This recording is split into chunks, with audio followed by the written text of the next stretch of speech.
One of the things the authorities are trying to do here is to lower participation in a planned mass protest that is planned for June the 12th. And the opposition has chosen that day to have a mass rally, and $9,000 is a lot of money to your average Russian. And remember, the people that are the backbone of this protest movement is the new middle class. Now, these people have become comfortable over the last 10 years, but $9,000 is going to be a big hit.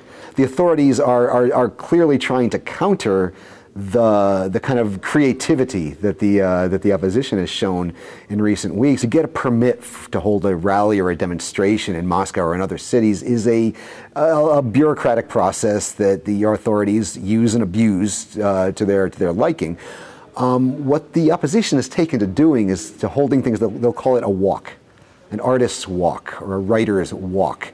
And these things were drawing tens of thousands of people, and they weren't protests, they were just people walking. Well, now, if the authorities deem something like that to be a protest action, then those participating in it can be fined. And one of the ways that the opposition got around these kind of draconian regulations about how to hold demonstrations was that they would have an opposition city council member or an opposition Duma deputy would say, "I'm having a meeting with my voters," and that's a legal thing. And you can, well, now, if that's deemed an opposition protest, then all the people participating and the Duma deputy or city council deputy involved can also be fined. This, in a lot of ways, is an example of how Putin is no longer the immortal, invincible figure that ruled Russia with an iron hand from 2000 to 2008. This law, to me, is actually a sign of his weakness.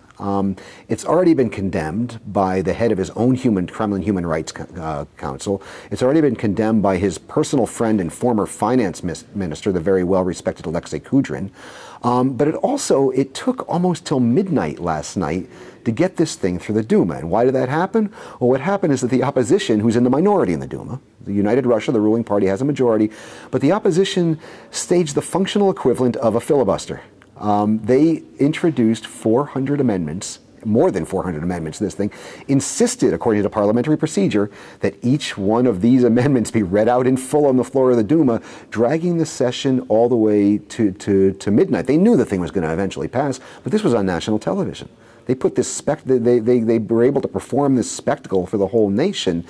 And so just as the opposition protesters on the street have gotten creative in terms of how they stage their protests by calling them walks or meetings with deputies, the opposition in the Duma, which, by the way, used to be very obedient, was opposition in name only, but now it's become a true opposition, they're beginning to be very skilled at using parliamentary procedure, which does allow the minority to slow things down a bit. It is going to dampen participation in protests, but at what cost?